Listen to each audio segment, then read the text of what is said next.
of the United States, and Dr. Jerry Falwell.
We're running out of time.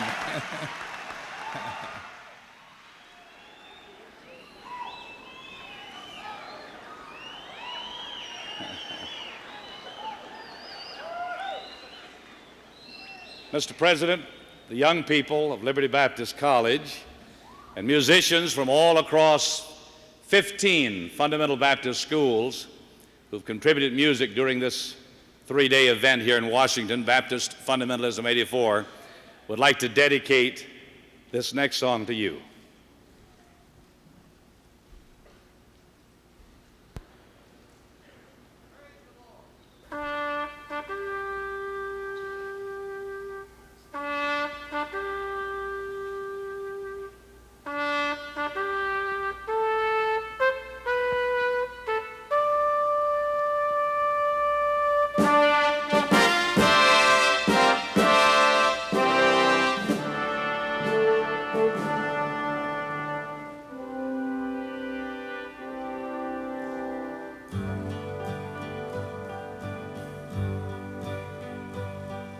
Proudly she waves, oh glory, over the land of the free.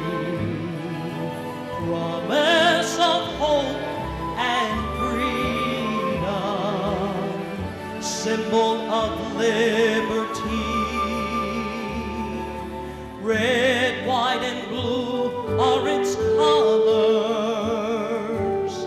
colors both brilliant and clear, colors with far deeper meaning than that at first may appear. Red is for blood of patriots who have died just to free us, and white is for justice and government of law, and blue is for honor and faith in all we do. This is my flag. Oh, why this is all glory. The red, white, and blue.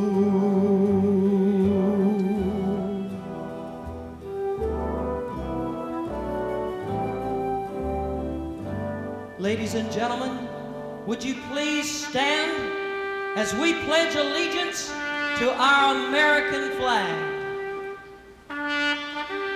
I pledge allegiance to the flag of the United States of America and to the republic for which it stands, one nation under God, indivisible, with liberty and justice for all.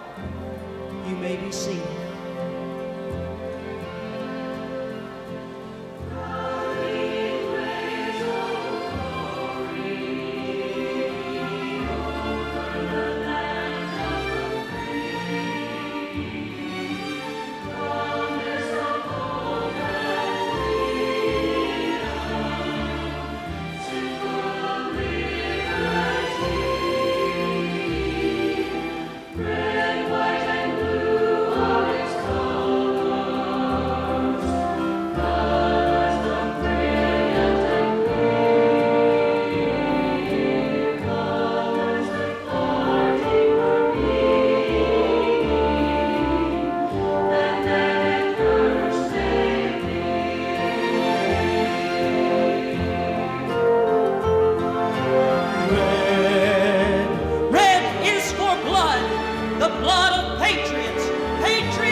This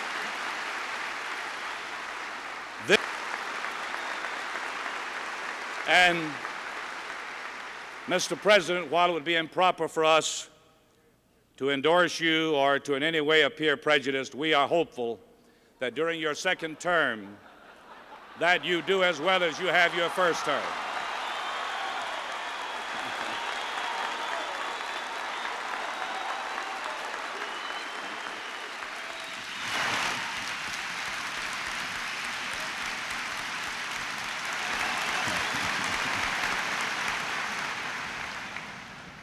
When you hear the politicians asking the question, where's the beef? The beef is here tonight. Ladies and gentlemen, the President of the United States.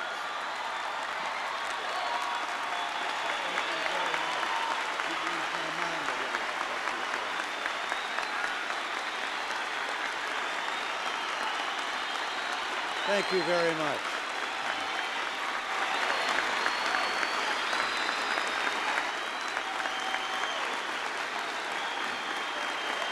Thank you.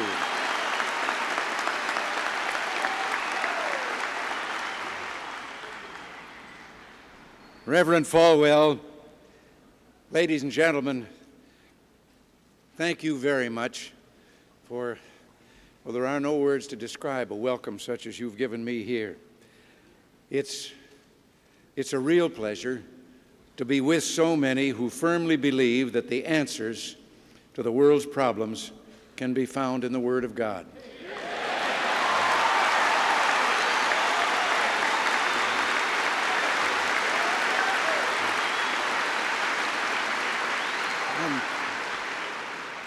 I'm only sorry I can't spend the entire evening with you, but I'm expected across town.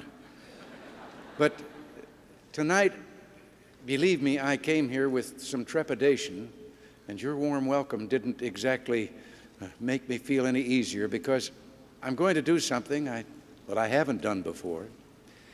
I'm not going to talk to you about some of the things we've talked about before, and some of the things that we've tried to accomplish and that we haven't yet. With regard to that, I will only say, let us all heed the words of an old Scotch ballad for those defeats that we've had so far. We are hurt, we are not slain. We'll lie us down and rest a bit, and then we'll fight again.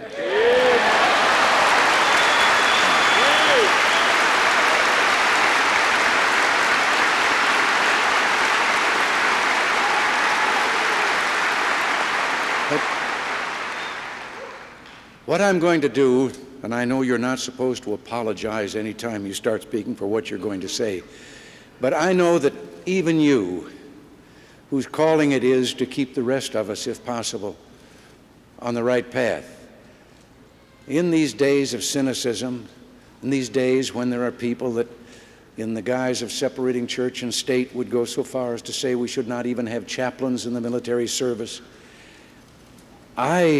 I know that there are times when all of us wonder whether we're being effective. And tonight I'd like to share an account that I received that shows how God works in our lives even in the darkest of hours. This report concerns the Marines in Beirut, brave men who believed that the goal we sought in that place was worthy of their best and gave their best. In the end, hatred centuries old made it impossible for Lebanon to achieve peace when we and so many others hoped it would. But while they were there, those young men of ours prevented widespread killing in Beirut, and they added luster, not tarnish, to their motto, Semper Fidelis.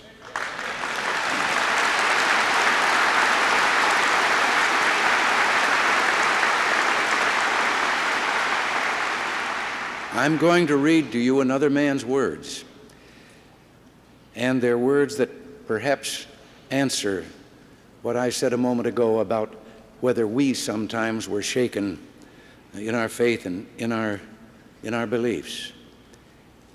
On that October day when a terrorist truck bomb took the lives of 241 Marines, soldiers, and sailors at the airport in Beirut, one of the first to reach the tragic scene was a chaplain, the chaplain of our 6th Fleet, Rabbi Arnold E. Renskoff.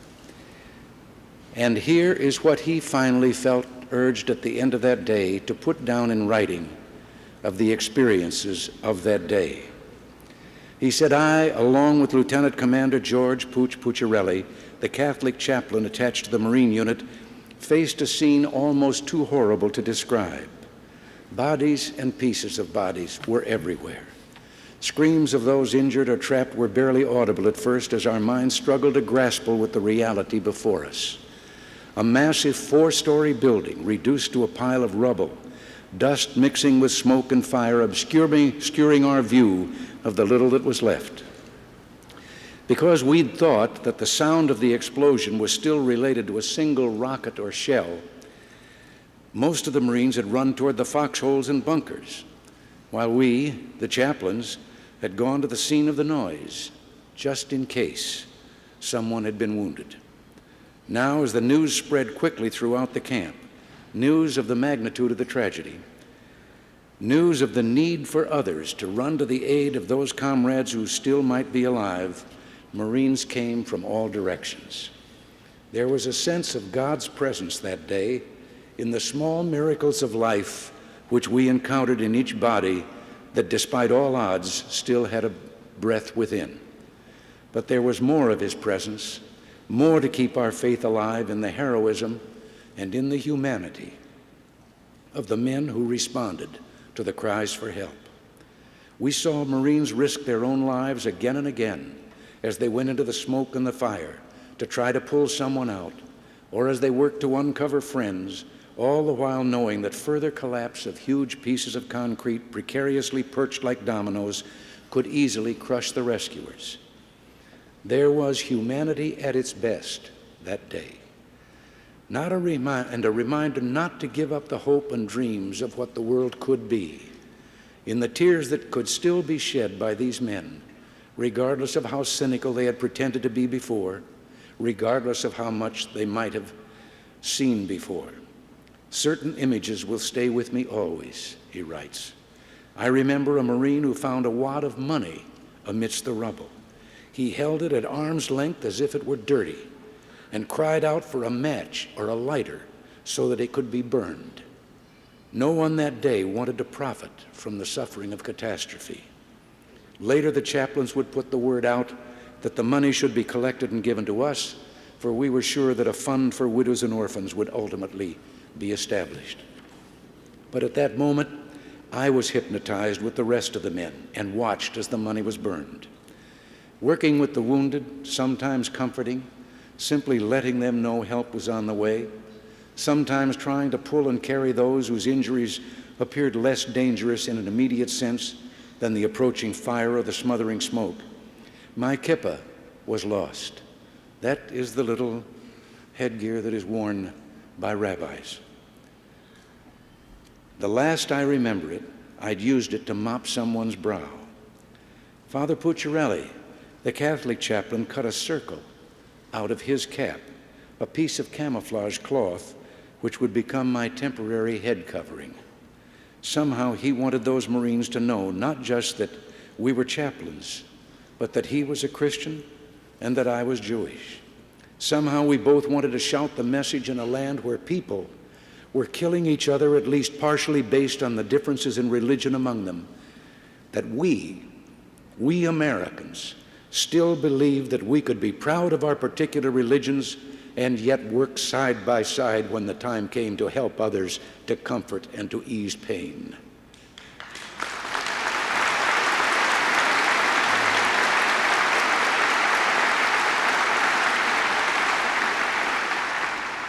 Father Pucciarelli and I worked that day as brothers. The words from the prophet Malachi kept recurring to me. Words he'd uttered some 2,500 years ago as he had looked around at fighting and cruelty and pain. Have we not all one Father, he had asked? Has not one God created us all? It was painfully obvious, tragically obvious, that our world still could not show that we had learned to answer yes.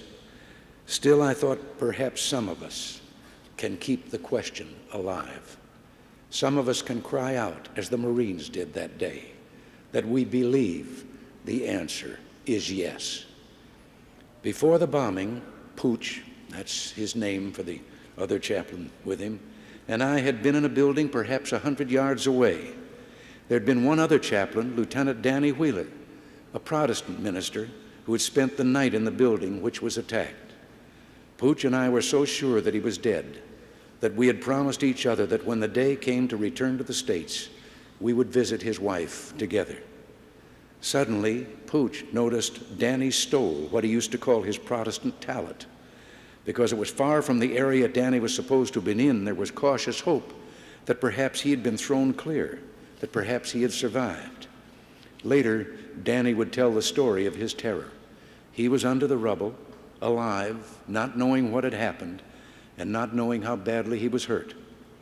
Then he heard voices of the Marines searching near his stole, and his cry for help was answered with digging which lasted 4 hours before he was dragged out alive. Danny told me later that I treated him like a newborn baby when he came out, that I counted his fingers and toes, trying to see that he was whole. I didn't realize that I was so obvious, but the truth is that we couldn't believe that he was in one piece. I hugged him as they brought over a stretcher. I can still hear his first words. Racked with pain, still unsure of his own condition, he asked how his clerk was. Like so many of the men we would save that day, he asked first about others. These men, the survivors, still had no idea of the extent of the damage. They still thought that perhaps they'd been in the one area of the building hit by a rocket or mortar. We would wait until later to sit with these men and tell them the truth, to share with them the magnitude of the tragedy. After the living were taken out, there was much more work to be done. With the wounded, with those who had survived, there was the strange job of trying to ease a gnawing feeling of guilt that would slowly surface. Guilt that they...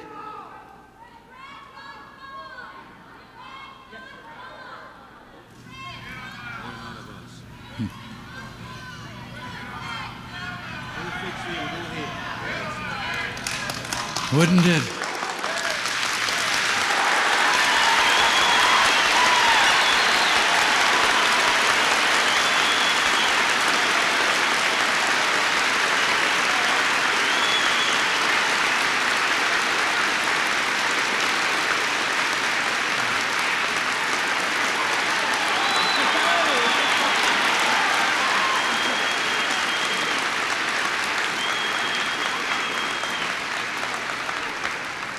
Wouldn't it be nice?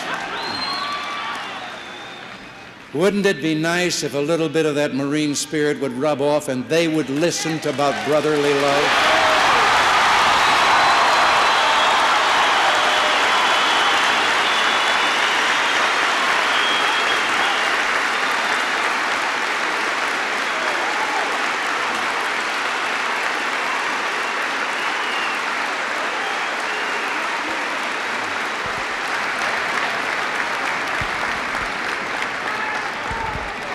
You know,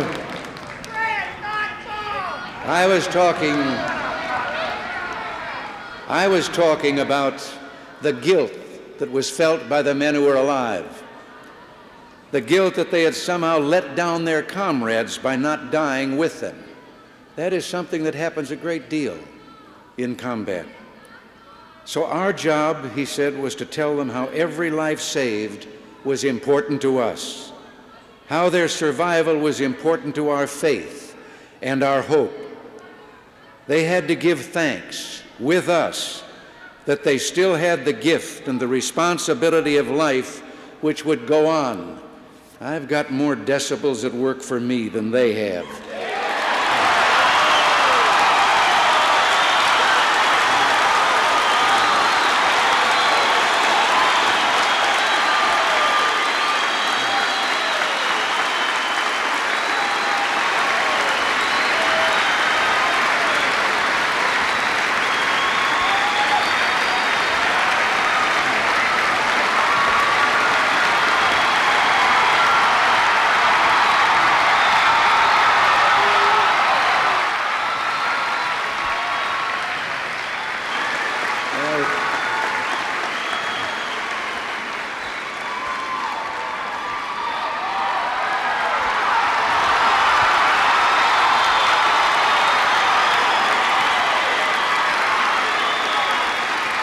I think they're leaving.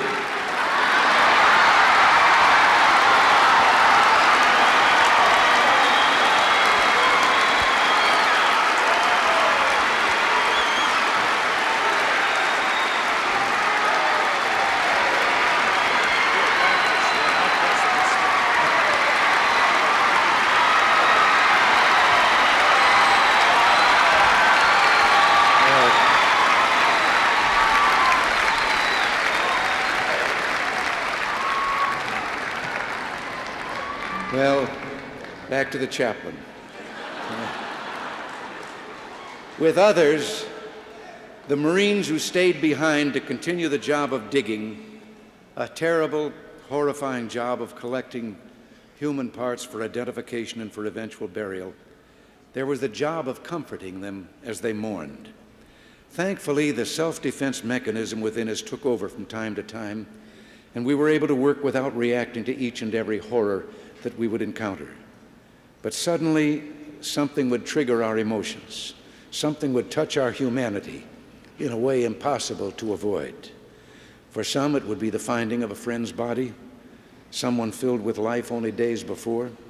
For others, it would be a scrap of paper or a simple belonging, a birthday card, or a picture of someone's children, which would remind them that this was no abstract body count of 240 military casualties.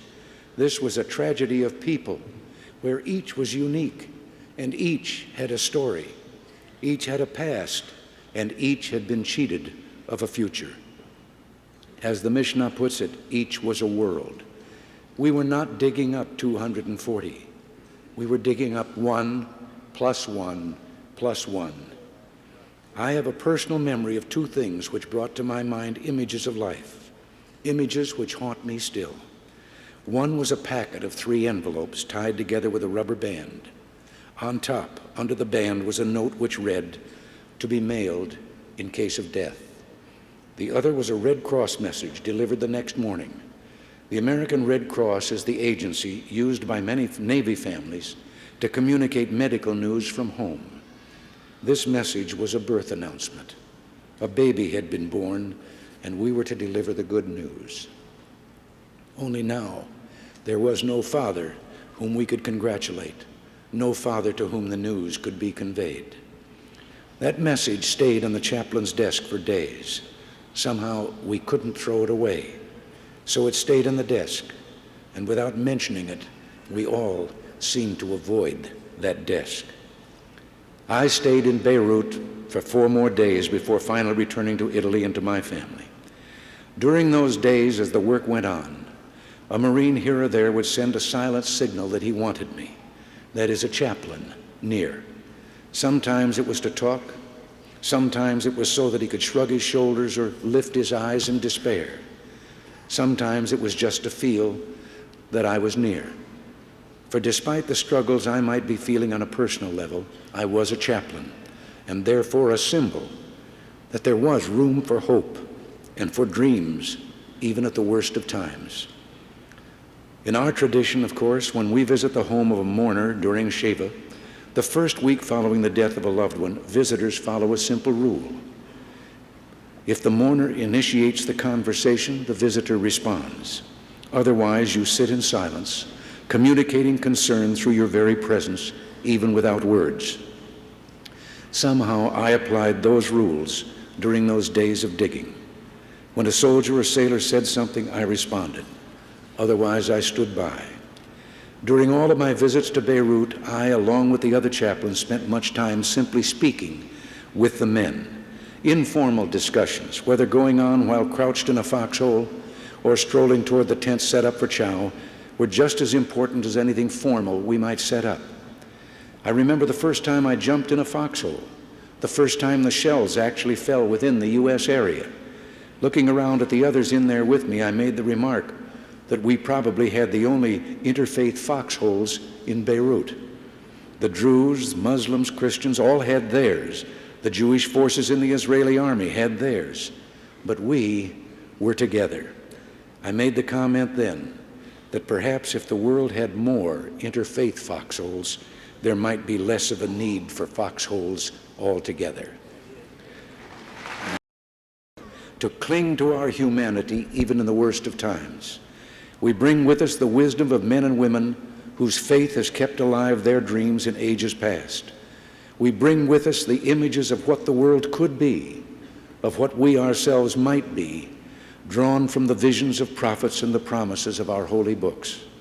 We bring with us the truth that faith not only reminds us of the holy in heaven, but also of the holiness we can create here on earth. It brings not only a message of what is divine, but also of what it means to be truly human. It's too easy to give in to despair in a world sometimes seemingly filled with cruelty and brutality. But we must remember not just the depths to which humans might sink, but also the heights to which they may aspire. That October day in Beirut saw men reach heroic heights.